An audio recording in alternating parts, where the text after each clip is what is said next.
L'Algérie, depuis si longtemps le théâtre d'événements tragiques. Plus de 200 000 réfugiés venant des zones frontalières avaient quitté leur village pour gagner les régions voisines de la Tunisie et du Maroc. Ils n'amenaient que ce qu'ils pouvaient porter sur leurs épaules.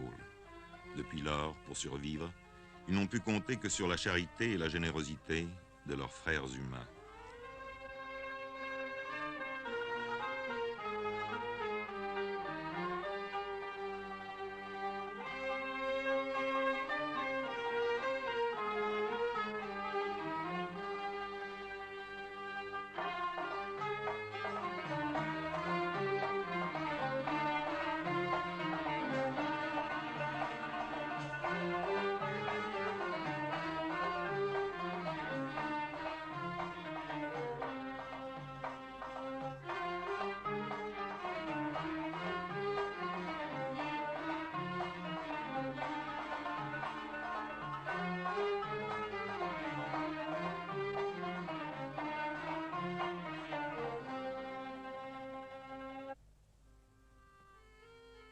Dans tout l'islam, la religion et un même mode de vie unit les croyants.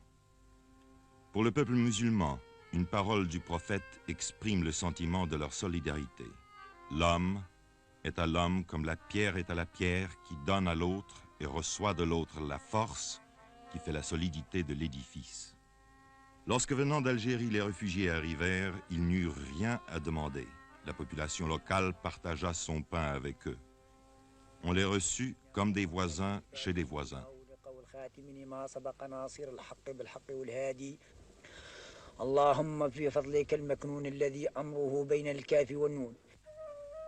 Mais la terre ne pouvait nourrir tout le monde. Les moyens des gouvernements tunisiens et marocains s'épuisèrent bientôt, et c'est au Haut-Commissariat des Nations Unies que l'on fit appel.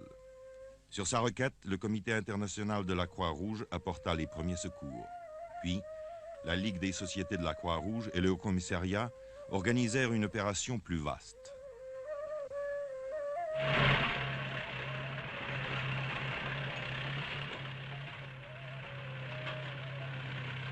Dès lors, depuis 1959, l'aide aux réfugiés en Tunisie et au Maroc se fit principalement selon ce programme. Plus de 275 000 rations par mois ont été distribuées à partir de cette année-là, au Maroc par 27 centres et par 33 en Tunisie. À Figuig, petite ville marocaine dans le Sahara, la distribution a lieu le 12 de chaque mois.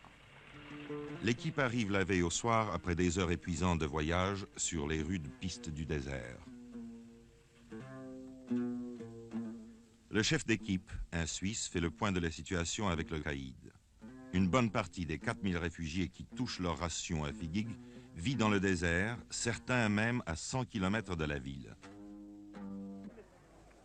Dès que le soleil apparaît au-dessus de l'horizon, commence l'arrivée des réfugiés. Ils veulent être là dès la première heure, comme s'ils avaient peur de manquer la distribution.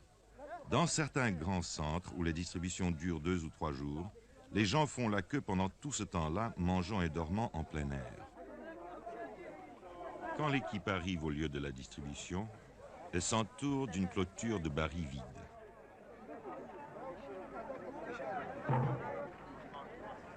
Voilà les queues maintenant organisées, les femmes d'un côté, les hommes de l'autre.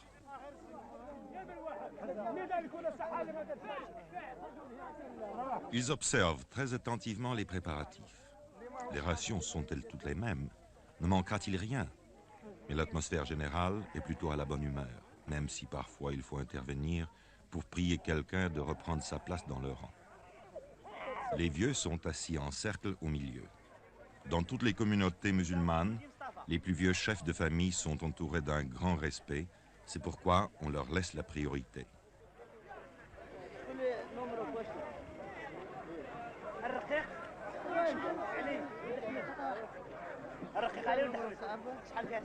Mais les hommes ne seraient pas les hommes si même parmi les plus vieux, certains essayaient de passer avant les autres, comme ce vieil homme qui a tout l'air de vouloir se glisser au premier rang.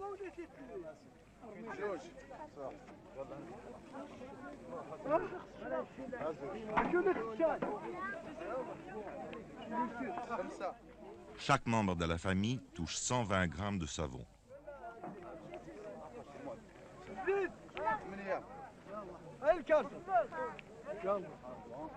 400 grammes de sucre,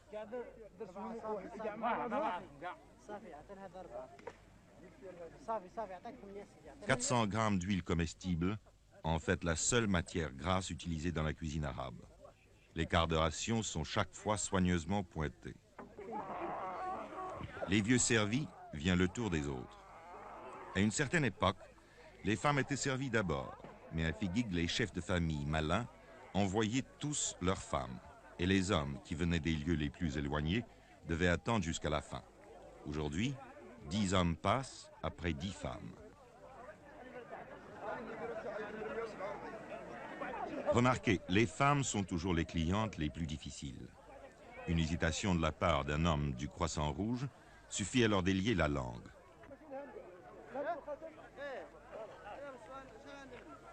C'est dans cette ancienne église que l'archevêque catholique de Casablanca a mise à la disposition de l'opération de secours que se fait la distribution de blé et de riz. Chaque réfugié a droit à 10 kilos de blé et 2 kilos de riz. En Afrique du Nord, chaque famille cuit son propre pain et fabrique sa semoule pour le traditionnel couscous. Un plat de semoule cuit à la vapeur, des légumes bouillis et de la viande ou du poulet, s'il y en a. Certains réfugiés n'ont pas touché à la viande depuis plus d'1 an.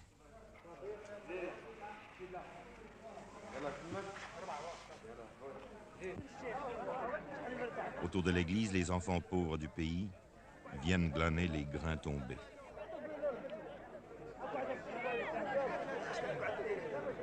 La charité n'est pas le privilège des riches.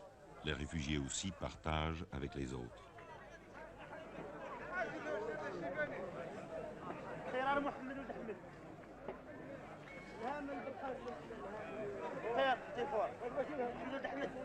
En moins de 2 heures, la distribution est faite. Certaines familles disposent en commun d'un moyen de transport mécanique. Mais la plupart repartent avec leur âne chargé de provisions mensuelles. La famille, ce n'est pas seulement le père, la mère et les enfants, mais aussi les grands-parents, les frères, leurs femmes et leurs enfants, et parfois aussi les cousins. Il arrive qu'une famille forme un groupe de plus de 20 personnes.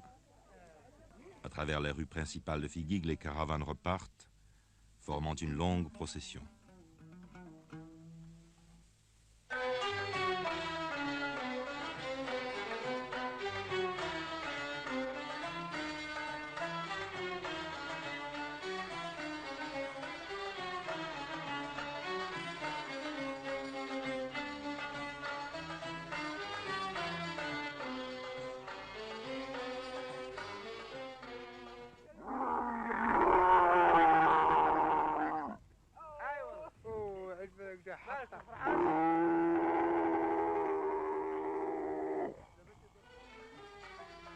Une fois par mois, les chefs de caravanes bédouins, eux-mêmes réfugiés, ont encore des marchandises à transporter, les rations destinées à leur tribu en exil.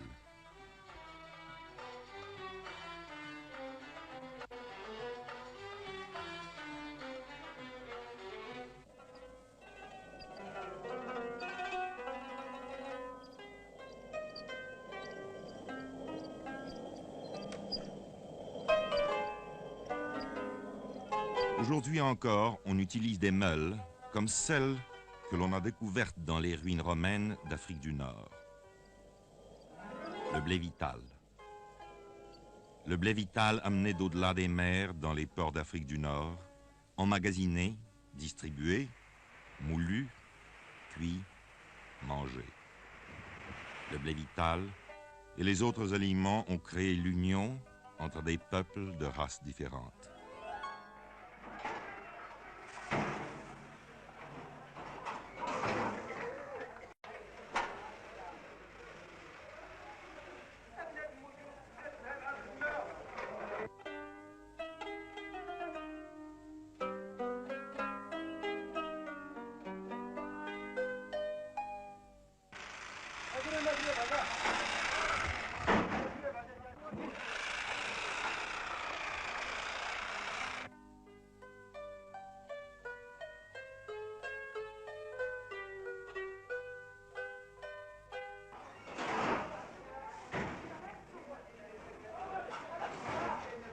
l'homme est à l'homme, comme la pierre est à la pierre qui donne à l'autre et reçoit de l'autre la force qui fait l'édifice.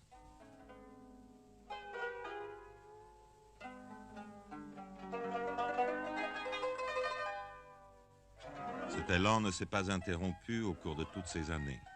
Un arrêt dans la générosité, une défaillance dans l'organisation aurait entraîné la disette et la famine. Il y a eu des moments d'angoisse.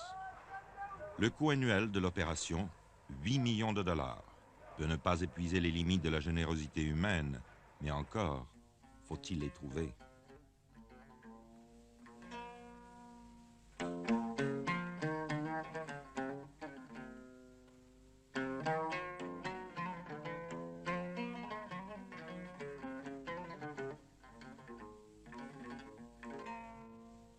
On est parvenu à fournir à chaque réfugié 1540 calories par jour. Cela signifie que la nourriture doit être préparée avec la plus grande économie pour que les derniers jours du mois, la famille n'ait pas faim. Mais cela permet de durer.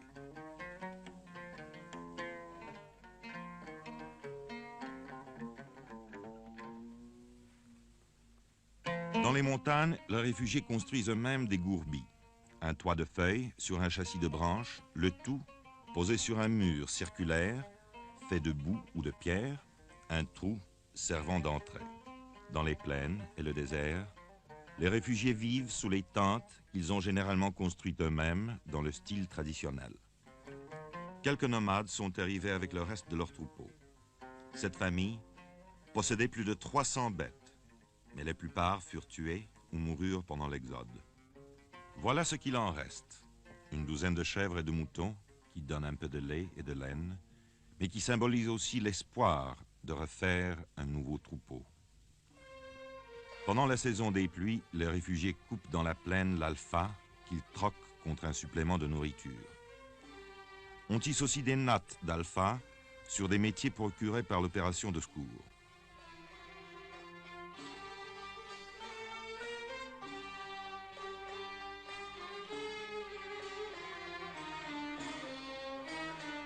Ces nattes servent à réparer les tentes ou bien sont vendues sur les marchés locaux.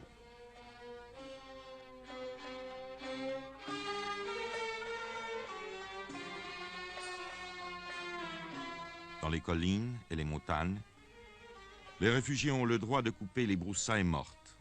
Ce réfugié a eu la chance de trouver un chêne liège mort.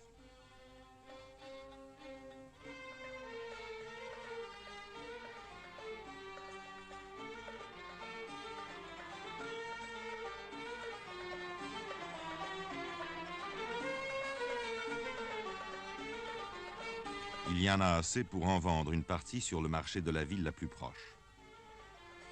Les gens de la ville ont toujours l'utilisation des broussailles.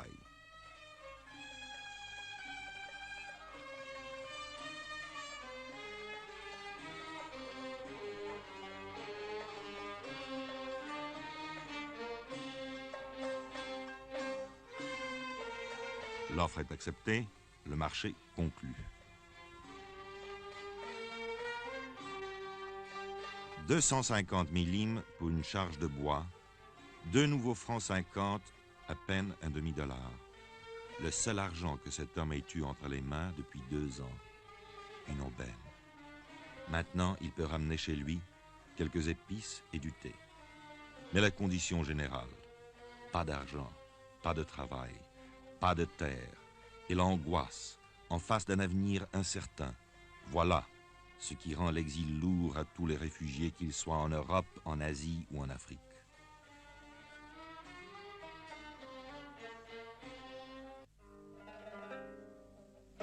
Les réfugiés dépendent entièrement du secours international.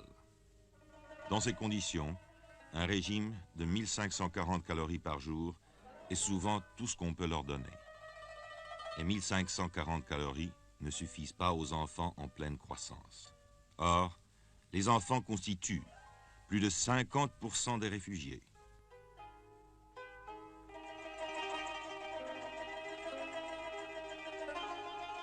Pour eux, un effort exceptionnel a été accompli. Une chaîne de 160 postes de distribution de lait a été créé pour 90 000 enfants réfugiés. Chaque matin, en allant à l'école, on leur donne une tasse de lait vitaminé et un morceau de pain.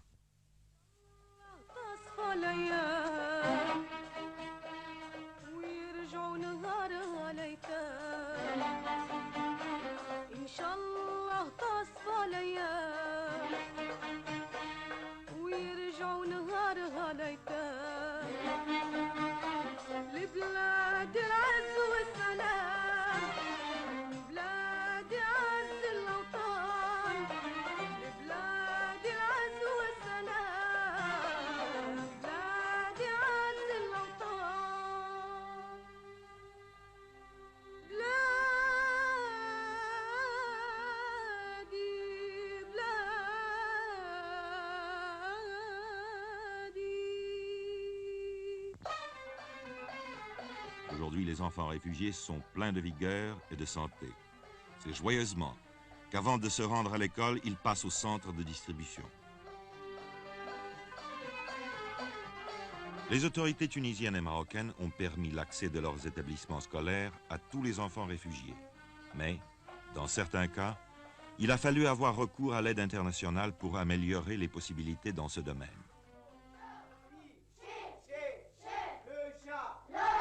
Le chat a griffé Yamina. Le chat a griffé Yamina.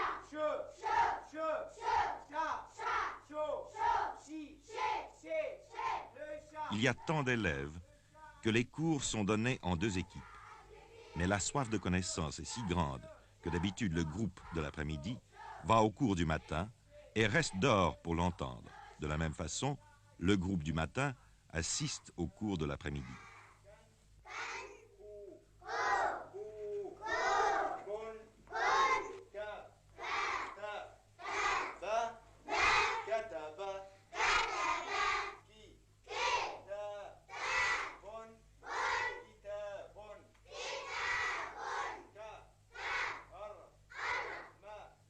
Les classes finies, pendant leurs heures de liberté, les enfants s'occupent à de petits travaux ménagers. Par exemple, ils vont puiser de l'eau.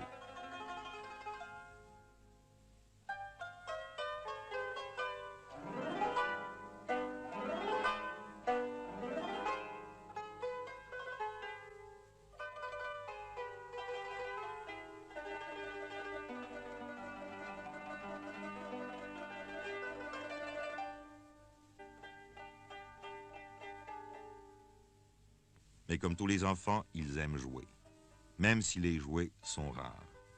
Voici un jeu que connaissent tous les enfants du monde. Il n'est besoin que de quelques cailloux qu'on jette en l'air pour les rattraper adroitement sur le dos de la main.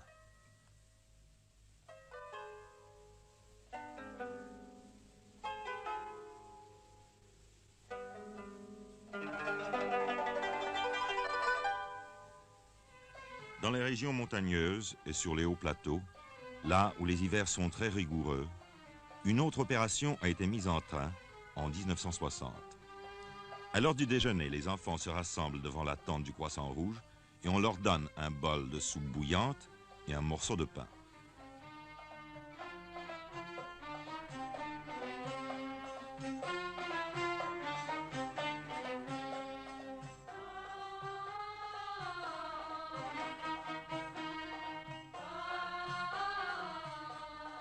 Deux fois par semaine, on ajoute de la viande.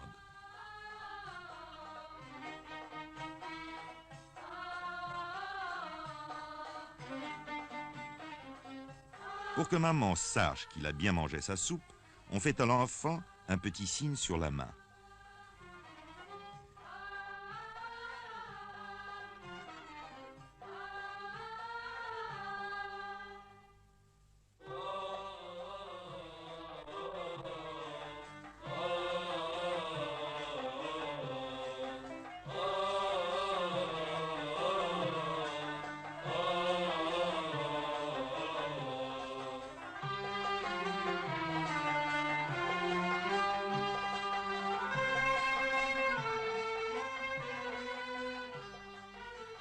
Avec tant de réfugiés disséminés sur des centaines de kilomètres, il a fallu mettre sur pied un service spécial de santé.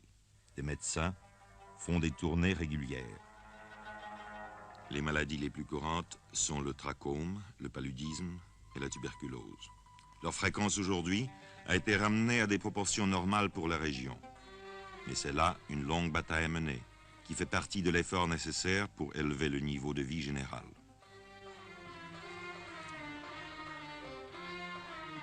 En plus des services médicaux, une chaîne assez importante de dispensaires a été créée. Des infirmiers, des secouristes, formés sur place, s'occupent des cas ordinaires. Les cas sérieux sont vus par le médecin. Ici, les malades reçoivent également des soins et des médicaments.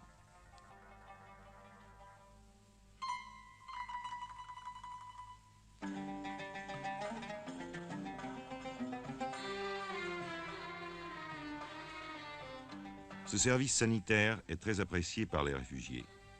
Dans certains centres, on soigne journellement de 3 à 400 patients.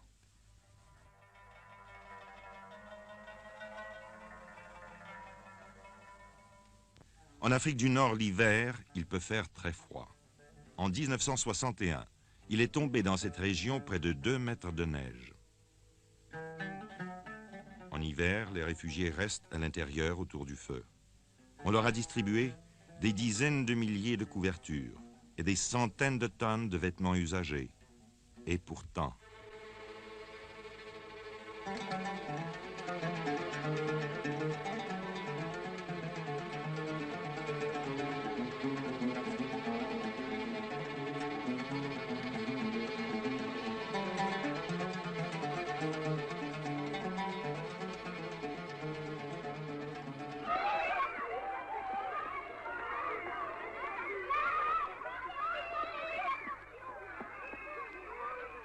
Une fois par an, on donne aux enfants une kashabia.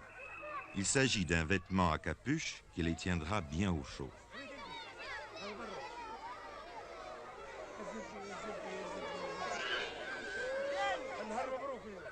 Avec la meilleure volonté du monde, il est impossible de faire comprendre à ces jeunes gens qu'il est inutile de se bousculer.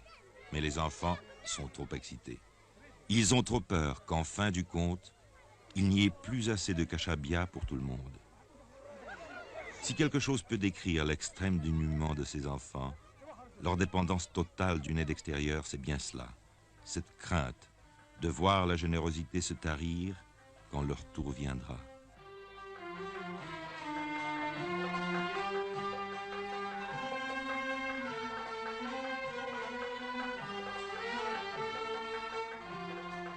Myriam et son petit frère pleuraient à chaudes larmes pendant que les autres s'en allaient avec leur merveilleuse kashabia.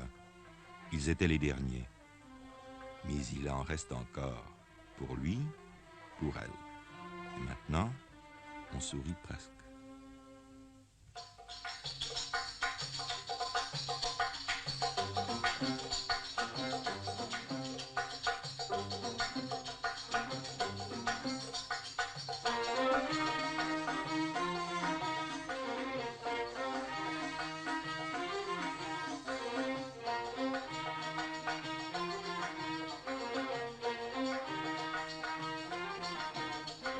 Voici ce qui a été fait. Chaque mois régulièrement, on distribue plus d'1 quart de million de rations, chaque jour du pain et du lait pour 90 000 enfants. Dans certaines régions, on a construit des cantines, on a distribué des habits neufs, des couvertures, des tentes. On a bâti des écoles et monté un service sanitaire moderne.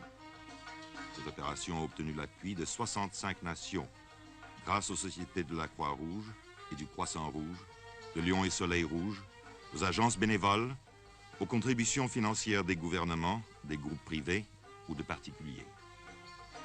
D'un bout de l'année à l'autre, les dons venus du dehors sont rassemblés et les vêtements triés selon les tailles et les âges. Les sacs usagés qui ont servi au transport de la farine sont transformés en chemises et en vêtements.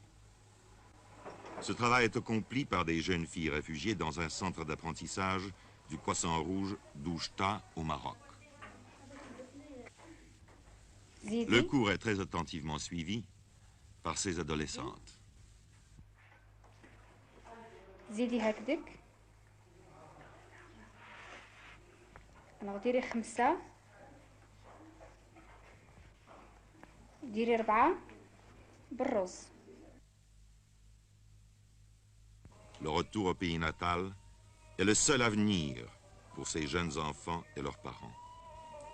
Les réfugiés ont été reçus comme des voisins chez des voisins par les peuples de la Tunisie et du Maroc. C'est la communauté internationale qui les aide.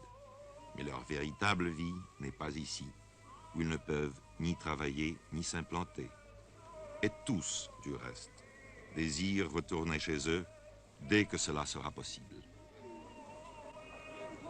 Ils ont traversé une longue période de découragement, d'incertitude et d'attente, tant qu'il ne s'agissait pour eux que de survivre, et c'est grâce à l'aide internationale qu'ils ont survécu.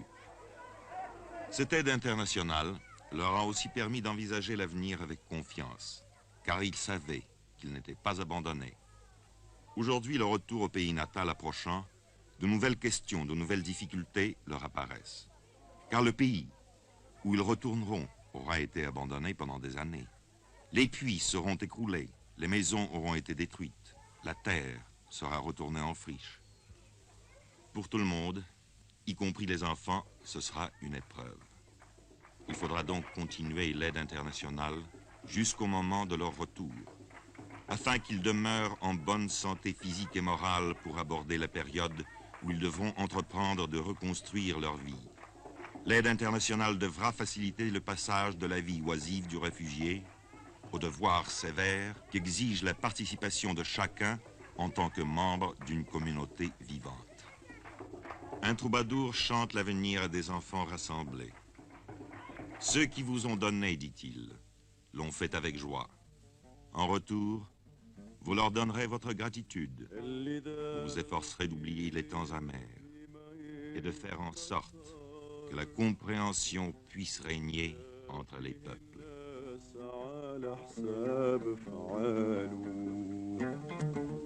نتمنى التوحيد لجميع البشر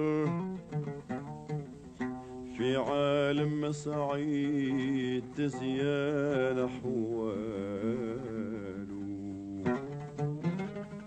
عالم حر جديد لبدا ينتصر وتزول الغيار ما بين بطال